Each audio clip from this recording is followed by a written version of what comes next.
BNP. 16টি সংসদীয় আসনের মধ্যে 14টিতে বিএনপি এবং 2টিতে জয়ী জামায়াতে ইসলামী। বিএনপির এমন নিরঙ্কুশ জয় উচ্ছ্বসিত নেতাকর্মীরা। আরও বিস্তারিত জানাতে চট্টগ্রাম থেকে যুক্ত হচ্ছেন হাজেরা শিউলি। হাজেরা, বলছিলাম যে 14টি সংসদীয় আসনে বিএনপির জয় হয়েছে, সব মিলিয়ে প্রতিক্রিয়া কেমন দেখছেন?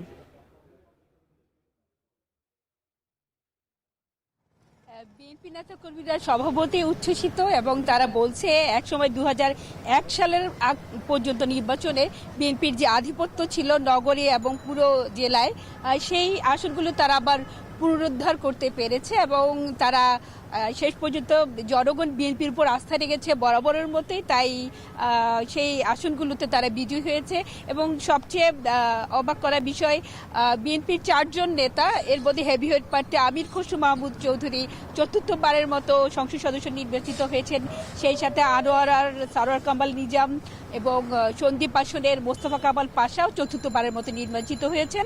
এবং মাত্র 2টি আসনে জামাতের প্রার্থী নির্বাচিত হয়েছে। এর মধ্যে সাতকানিয়া আসনে জামাতের শাহজাহান চৌধুরী, তিনি কিন্তু এর আগেও 2বার নির্বাচিত হয়েছিলেন এবং এটি একটি জামাতের শক্তিশালী আসন বলেই ধরে নেওয়া হয়। এর বাইরে আরেকটি আসন, বিশেষ করে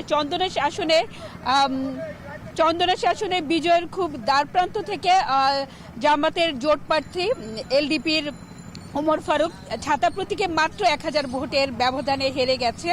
এবং আরও 2-1টি আসনে আসলে বিএনপির প্রার্থীদের সাথে জামাতের প্রার্থীদের বেশ লড়াই হয়েছে এবং তবে অধিকাংশ আসনে কিন্তু বিএনপির প্রার্থীরা বড় ব্যবধানে বিজয়ী হয়েছেন এবং 10 জন কিন্তু নতুন করে, একেবারে নতুন মুখ বলা যায়, 10টি আসনে তারা উঠে এসেছেন বিএনপির পক্ষ থেকে। এবং এর মধ্যে তরুণ নেতা আছেন রাঙ্গুনিয়া আসনে বিএনপির হুমাম কাদের চৌধুরী এবং চট্টগ্রাম 10 ডবল বোরিং হালিশহর ভারতলী আসনে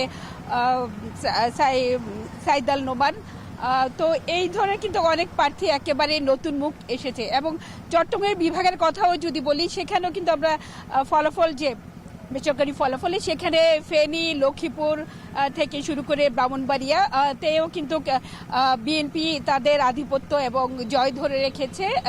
2-1টি আসন ছাড়া, যেমন কুমিল্লাতে হাসনাত আবদুল্লাহ এবং আরেকটি আসনে জামাতের আবু তাহের, এর বাইরে কিন্তু অধিকাংশ আসনেই বিএনপি জয় পেয়েছে। তো নগরবাসী বা ভোটারদের প্রত্যাশায় যে প্রতিশ্রুতি তারা দিয়েছিল, চট্টগ্রামকে বাণিজ্যিক রাজধানী রূপান্তরের বিষয়ে যে প্রতিশ্রুতি দিয়েছিলেন বিএনপি চেয়ারম্যান তারেক রহমান, সেই প্রতিশ্রুতি তারা রাখবেন। এর আগেও কিন্তু 1991 সালে চট্টগ্রাম থেকেই অধিকাংশ আসনেই বিএনপি জয়ী হয়েছিল এবং চট্টগ্রাম থেকে বেশ কয়েকজন মন্ত্রী দেওয়া হয়েছিল, কিন্তু সেভাবে কিন্তু চট্টগ্রামের উন্নয়ন হয়নি। এবং তারা আশা করছেন আগামীতে চট্টগ্রামকে বাণিজ্যিক রাজধানী এবং চট্টগ্রামের অন্যান্য যে খাতে যে উন্নয়নের বিষয়গুলো তারা নজর দিবেন। তো এই ছিল আমার কাছে এখনকার মতো চট্টগ্রামে সবশেষ। চট্টগ্রাম থেকে যুক্ত ছিলেন সহকর্মী হাজেরা শিউলি। ত্রয়োদশ জাতীয়